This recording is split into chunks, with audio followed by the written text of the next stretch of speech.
Chers frères et sœurs, nous sommes toujours en train de profiter des ombrages de Surat Al-Hujurat, cette sourate qui est considérée comme la constitution de la moralité et de l'éthique islamique.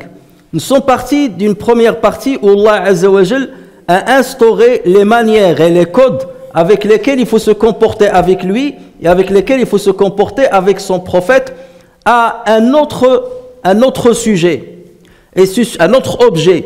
Et il s'agit maintenant de mettre les bases de la relation que doivent manifester les musulmans les uns envers les autres. Et voilà pourquoi Allah Azza wa Jal, il a renouvelé l'appel. On a dit autrefois que l'appel se renouvelle à chaque fois que l'objet de l'appel se renouvelle. C'est pour cela qu'au départ il a dit Ya ayyuhalladhina amanu la tuqaddimu bayna yaday Allahi wa rasulih. Il l'a répété une deuxième fois. Ya ayyuhalladhina amanu la tarfa'u aswatakum fawqa sawti an-nabi, parce qu'il s'agit d'un nouveau sujet qui n'a rien à voir avec le premier. Et maintenant on va entamer un troisième sujet. Et voilà pourquoi Allah Azza wa Jal a répété l'appel aux croyants.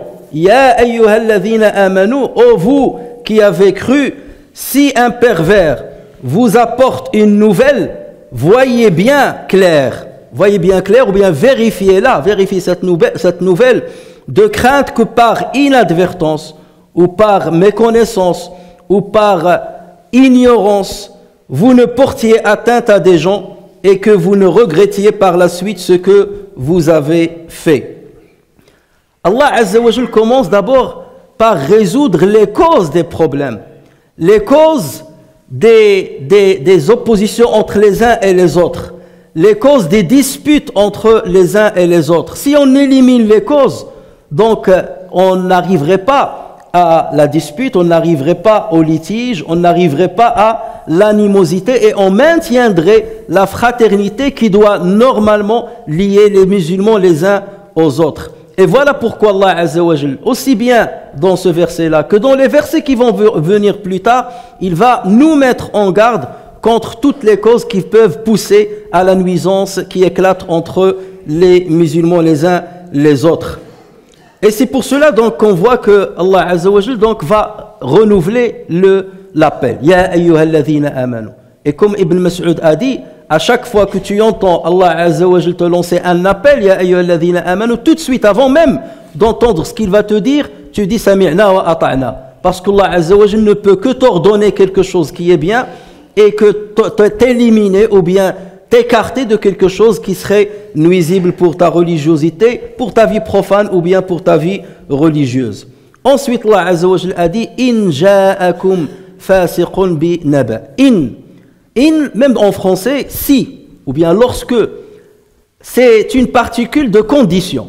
Si tu vois ça, fais ça. Si le soleil se lève, la terre sera éclairée. Allah Azza wa Jal ici, il a utilisé une particule in ja'akum, et il n'a pas utilisé une autre, idha ja'akum. Et dans le Coran, souvent, et même dans la langue arabe, il y a une petite nuance entre les deux particules de condition ici. In s'utilise pour quelque chose qui est rare, qui n'arrive pas souvent, ou quelque chose dont on doute l'arrivée. En revanche, lorsqu'on parle de idha, cette condition, bien cette particule de condition, elle s'utilise pour quelque chose qui arrive souvent ou quelque chose qui arrive certainement. C'est pour cela qu'en arabe, on ne dit pas in tala'ati shams. Quelqu'un qui vous dit in tala'ati shams, c'est quelqu'un qui ne comprend pas l'arabe. Si le soleil se lève, parce que le soleil va se lever. Et dans ce cas, on utilise plutôt idha tala'ati shams. Lorsque le soleil se lèvera, il y aura ceci, il y aura cela. Donc c'est pour faire cette nuance qu'Allah Azza wa Jal justement ici a utilisé in, il n'a pas utilisé idha. Si on veut voir la différence entre les deux, revenons par exemple à un verset où Allah Azza wa Jal nous instaure comment il faut accomplir ces ablutions avant d'accomplir la prière. Allah Azza wa Jal dit Ya ayyuhalladhina amanu, ô vous qui avez cru, idha qumtum ila salati, lorsque vous vous levez pour accomplir la prière. Farsilu wujuhakum, lavez-vous le visage, les mains jusqu'au coude, essuyez par vos mains vos têtes et lavez vos pieds. Mais ici, il a utilisé idha qumtum ila salat, lorsque vous vous levez pour la prière. Parce que le fait de se lever à la prière, c'est un acte qui se répète dans la journée, au moins 5 fois par jour pour un croyant, bien entendu. Et il s'adresse aux croyants justement. Donc tu vas au moins te lever 5 fois par jour pour accomplir ta prière. Donc c'est quelque chose qui est récurrente, qui est répétitive dans la journée. Et c'est pour cela qu'ici Allah Azza wa Jalla a utilisé la particule de condition idha qumtum ila salah. Ensuite, plus tard, il a dit wa in kuntum junuban fattahharu. Et il n'a pas dit wa idha kuntum junuban fattahharu. In kuntum, si jamais vous êtes en état de non-purification, vous n'êtes pas purifié parce que vous êtes dans le janaba, dans ce cas, lavez-vous. Là, il s'agit bien entendu des grandes ablutions. Lavez-vous le corps en complet.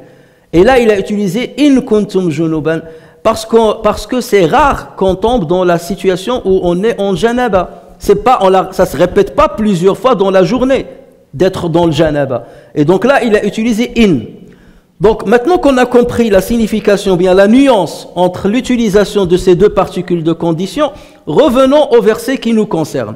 Allah Azza wa Jalla dit Ya ayyuhalladhina amanu in ja'akum fasiq. Et il n'a pas dit idha ja'akum fasiq. Ça veut dire quoi? Ça veut dire que c'est quelque chose de très rare que de voir un musulman ramener une information ou diffuser une information qui est fausse, qui est mensongère. C'est quelque chose qui doit être exceptionnel et très rare dans la société musulmane. Voilà pourquoi il a dit in ja'akum, si jamais un pervers vous ramène une information, vérifiez-la. Vérifiez-la. Donc c'est quelque chose qui d'habitude et normalement ne doit pas arriver dans la société musulmane parce que théoriquement les pervers dans la société musulmane doivent être très rares. Ça doit être l'exception, les marginaux de la société musulmane. Et lorsqu'on voit que c'est l'inverse qui arrive, le fait que les gens colportent les mauvaises informations, le fait que les gens croient aux mauvaises informations, ceci montre dans le thermomètre que la société musulmane se comporte mal. Ceci, c'est la preuve même que les musulmans ne s'attachent pas à leur religion. C'est que les musulmans sombrent dans une ignorance obscure. C'est ça le repère. Et malheureusement, dans notre société actuelle, le colportage des fausses informations, la transmission et la diffusion des fausses informations, la croyance des mauvaises informations, malheureusement, c'est quelque chose qui est très répandu dans nos sociétés et dans notre communauté. Chers frères et sœurs, ce verset-là a une cause de révélation. Comme la majorité des versets de Surat Al-Hujurat, et autrefois on a dit qu'à chaque fois qu'on arriverait à un verset, on citera la raison de sa révélation. En l'occurrence, ce verset-là a une raison de révélation et les savants divergent quant à la manière dont les événements se sont arrivés. Mais toujours ça revient majoritairement à une seule histoire, selon laquelle Allah Azza wa Jalla a envoyé un compagnon qui s'appelle Al-Walid ibn Uqba ibn Mu'ayt. Son père, qui s'appelle Uqba ibn Mu'ayt, c'était un ennemi juré du prophète sallallahu alayhi wa sallam et il a été tué lors de la bataille de Badr.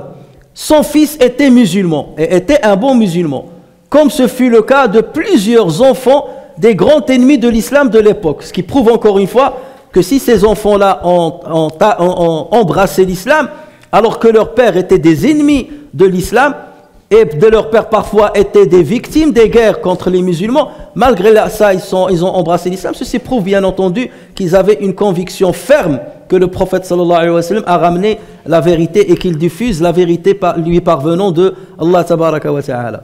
Donc Uqba al-Walid était un homme béni, un homme bien, vertueux, et c'est la raison pour laquelle le prophète sallallahu alayhi wa sallam l'a amené vers une tribu qui s'appelle la tribu de Banu al-Mustaliq dans la région de Khuza'a. Il l'a envoyé là-bas pour qu'il ramène la zakat de cette tribu. C'était des musulmans, il leur a dit va chez eux et récolte leur zakat et ramène-la, comme ça on va la distribuer aux pauvres ou bien aux ayants droit d'une manière générale. Donc, Al-Walid, il se trouve que Al-Walid avait une animosité autrefois, lors de la période anté-islamique, avec cette tribu. Il y avait une animosité entre sa famille et cette tribu. Et donc, lui, il s'est exécuté, il est allé pour récupérer la zakat. Le problème, c'est que lorsqu'il s'est rapproché de Khuza'a, de cette tribu-là, ces derniers, ils ont dit on va aller l'accueillir. Et leur tradition, c'est que lorsqu'ils sortent pour accueillir quelqu'un qu'ils attendent, ils sortent avec leurs armes. Donc ils se sont armés et ils sont sortis pour l'accueillir. Selon une autre version, ce n'est pas le cas. C'est qu'ils savaient qu'il devait venir et lorsqu'ils ont vu qu'il a tardé de venir, ils se sont armés et ils ont dit on va ramener nous-mêmes la zakat au prophète sallallahu alayhi wa sallam à Médine. Et c'est pour cela qu'ils ont entamé un voyage pour aller à Médine. Le problème, c'est que lui, en se rapprochant de chez eux, il les a vus venir de loin. Et il les a vus venir armés. Donc là, c'est là où la confusion s'est installée dans son esprit. Il a pensé qu'ils allaient sortir pour le tuer, pour se venger de l'animosité qui s'était installée à une époque entre eux et lui. Et donc c'est à partir de là qu'il a pris la fuite. Et il a rebroussé chemin à Médine. Sans c'est-à-dire leur demander un justificatif, ou sans vérifier pourquoi ils sont sortis armés. Et donc il est venu chez le prophète sallallahu alayhi wa sallam, l'alerter. Il lui a dit, Ya Rasulallah, Banu al-Mustaliq ont voulu me tuer. Et ils n'ont pas voulu donner la zakat. Et ceci a mis, bien entendu, a irrité le prophète sallallahu alayhi wa sallam. Ça veut dire que ces gens-là ont apostasié l'islam. Et donc alors, selon une version, on dit que le prophète sallallahu alayhi wa sallam leur a envoyé Khalid ibn al-Walid dans une armée. Et une autre version qui a dit que le prophète sallallahu alayhi wa sallam avait préparé une armée à la tête de laquelle il allait mettre Khalid ibn al-Walid. Donc selon la première version, Khalid ibn al-Walid, lorsqu'il s'est rapproché de la tribu de Bani al-Mustaliq, il a envoyé quelqu'un pour lui ramener des informations, un espion pour ramener des informations. Et ce dernier a remarqué que cette tribu continuait d'appeler aux prières collégiales et qu'ils accomplissaient la prière dans leur mosquée. Ça veut dire qu'ils étaient toujours musulmans, il n'y avait pas de problème à ce niveau-là. Et donc l'espion est revenu chez Khalid ibn al-Walid et il l'a informé de ce qu'il a vu. Et c'est là où Khalid ibn al-Walid a dit qu'il doit y avoir une confusion. Et là il est allé chez eux. Et il s'est enquis de ce qui s'est passé. Ils lui ont dit, ben voilà, on attendait al-Walid ibn al-Uqba et on est même sorti pour l'accueillir. Et après, apparemment, il a rebroussé chemin parce qu'il n'est pas venu. Et est-ce que vous vouliez donner la zakat? Mais bien sûr, on voulait donner la zakat. Ça, c'est selon la première version. Selon la deuxième version, c'est qu'ils sont parvenus jusqu'à Médine avec leur zakat qu'ils ont ramené au prophète sallallahu alayhi wa sallam. Et on sait très bien que dans la zakat, il peut y avoir des chameaux, il peut y avoir des brebis, il peut y avoir même du bétail. Ça veut dire qu'ils étaient sérieux dans ce qu'ils voulaient faire. Et une fois ils sont venus à Médine, ils ont dit au prophète sallallahu alayhi wa sallam, voilà, on t'a ramené la zakat comme prévu. Et le prophète sallallahu alayhi wa sallam de leur dire, mais est-ce que vous vouliez tuer Al-Walid? Mais jamais. Qu'est-ce qui s'est passé?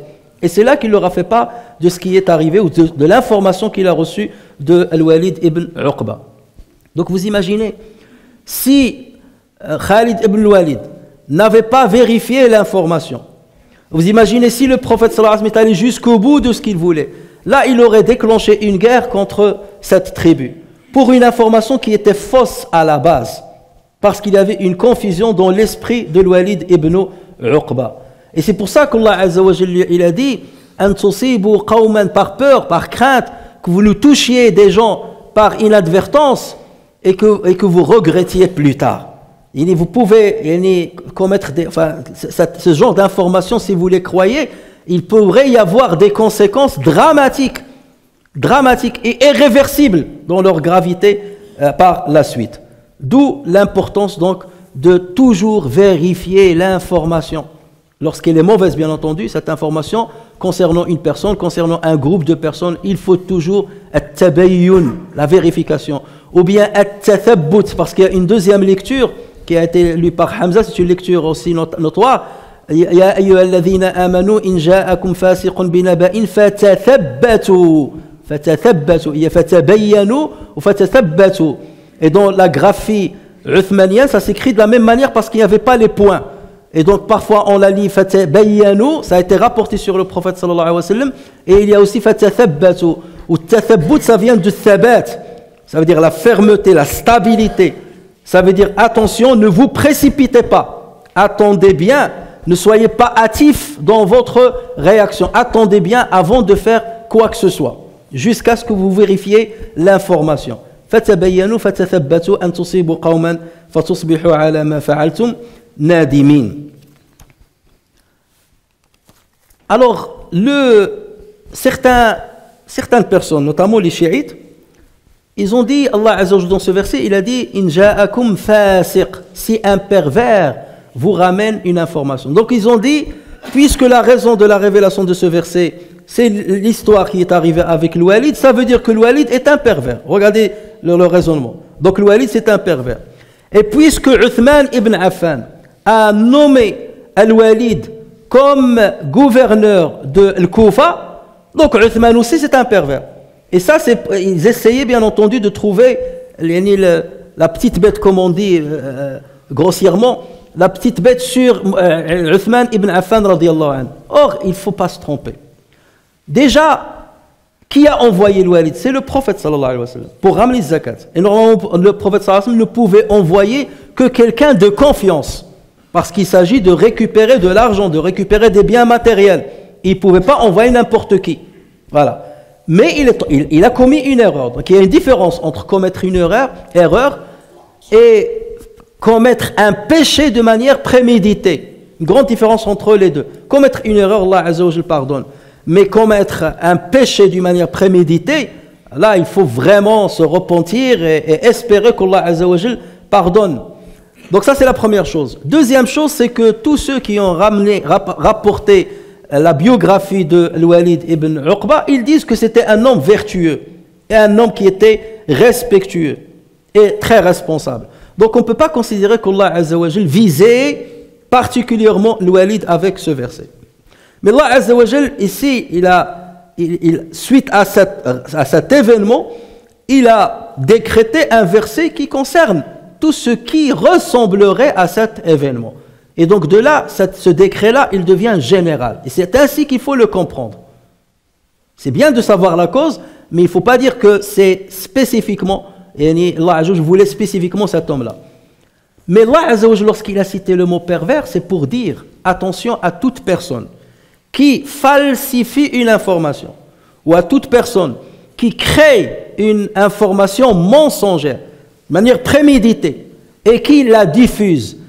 Parce que cette personne-là, dans le jugement d'Allah Azza wa Jalla, elle sera considérée comme un pervers. Donc voici le qualificatif qui va avec toute personne qui falsifie les informations d'une manière préméditée, qui crée un mensonge et qui le diffuse.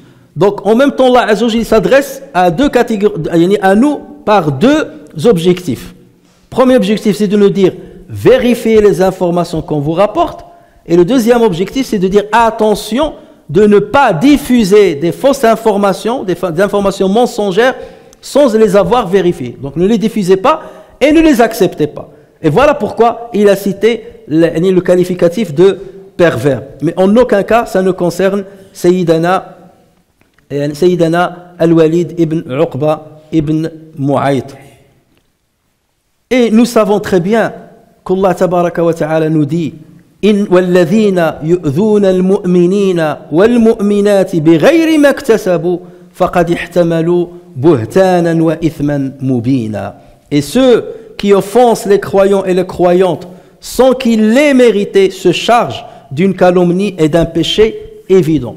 Le fait de faire circuler des informations mensongères sur une personne, sur l'honneur d'une personne ou sur un groupe de personnes, ça, bien entendu, ça fait partie de la perversité qui sera lourdement punie par Allah tabaraka wa ta'ala. Chers frères et sœurs, le minhaj de la vérification de l'information est un minhaj coranique, un minhaj de raison, d'intelligence, de bienfaisance, de vérifier les informations et de ne pas les gober telles qu'on les a reçues, pour ne pas commettre ce qui serait regrettable ou bien parvenir à des conséquences qui sont gravissimes, qui sont irrécupérables.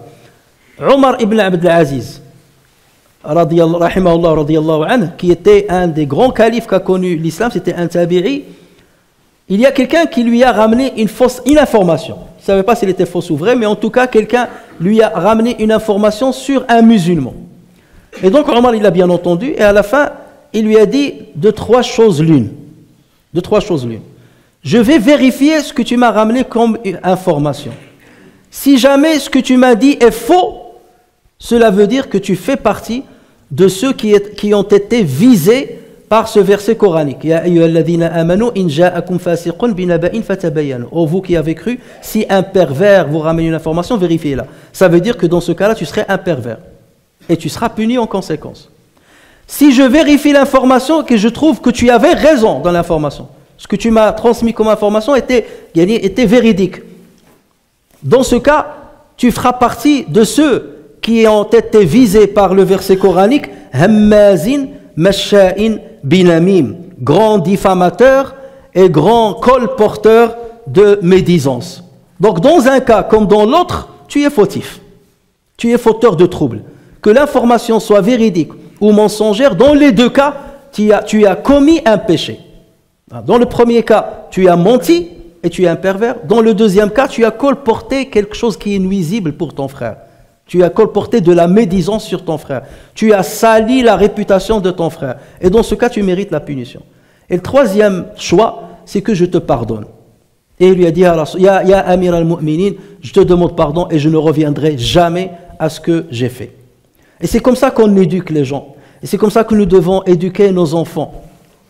Et c'est comme ça que nous devons nous comporter les uns envers les autres.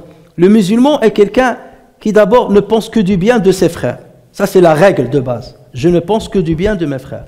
Lorsqu'une information, et sur quoi? Sur la base de ce que je connais d'eux. Tellement je les ai fréquentés, j'ai vu du bien d'eux.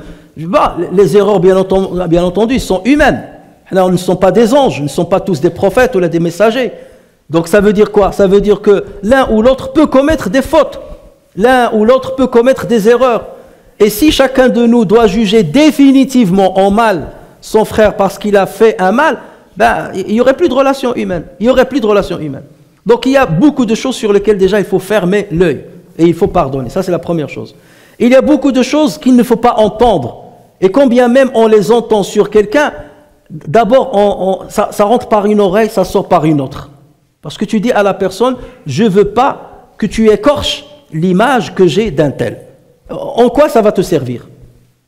Parce qu'il y a beaucoup qui peuvent colporter des mauvaises informations par jalousie, par rancune, par volonté de vengeance. Donc pourquoi moi je tomberais dans le piège?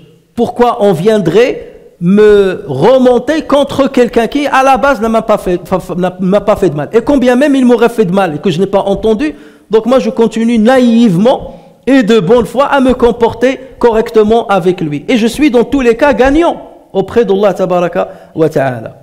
Donc voilà pourquoi nous ne devons pas colporter des informations, qu'elles soient véridiques, de mauvaises informations, qu'elles soient véridiques ou mensongères. On ne doit pas les colporter, parce que ça ne fait que diffuser le mal, ça ne fait qu'envenimer les relations des uns avec les autres. Et nous devons toujours vérifier les informations qui nous parviennent sur nos frères en islam.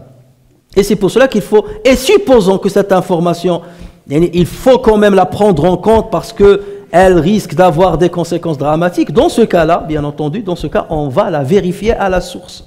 Est-ce que l'information est véridique ou pas? Comme ce qu'a fait Khalid ibn Walid lorsqu'il est allé chez Banu al-Mustaliq pour leur demander qu'est-ce que vous avez fait, qu'est-ce qui est arrivé entre vous et Al-Walid. Et c'est là qu'il a vu qu'ils étaient innocents de ce que Al-Walid a rapporté contre eux.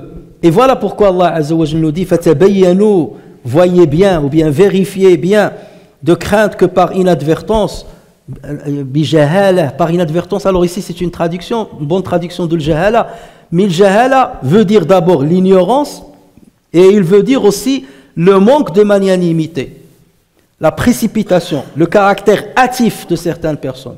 Et le musulman, c'est quelqu'un qui n'est pas hâtif, qui ne réagit pas ni sans réfléchir. C'est quelqu'un qui met un filtre, le filtre de la foi, le filtre de la sagesse, le filtre de la raison. Et à chaque fois qu'un réflexe veut le faire bouger, il y a ce filtre-là. Est-ce que j'agis de la sorte ou pas? Est-ce que je dis cette phrase ou pas? Donc il met un filtre d'abord, et ce n'est qu'après ce filtre-là, de toute façon rien ne presse. Que je réagisse maintenant ou d'ici 1 heure ou d'ici 1 jour, rien ne presse. Et parfois on se calme, et parfois on trouve que l'information est mensongère, et c'est là où on maintient les bonnes relations avec les autres, et c'est là aussi qu'on maintient une bonne réputation autour des musulmans. C'est un plaisir, lorsque tu vois quelqu'un qui est décédé et que tout le monde ne cite qu'avec la meilleure des paroles. Allah yarhamou, c'était quelqu'un de bien, c'était quelqu'un de correct, c'était quelqu'un qui cherchait pas les nuisances avec les autres. C'est un vrai plaisir. Aussi bien pour ceux qui disent du bien de cette personne que c'est pour cette personne qui va être bientôt enterrée et jugée dans sa tombe. Et c'est comme ça que nous devons être. Espérer que tout le monde nous dise que du bien sur nous. Et c'est comme ça qu'on a une bonne image, et c'est comme ça qu'on maintient les liens de fraternité et les liens de la bonne affection qu'on montre et qu'on manifeste envers ceux qui nous entourent.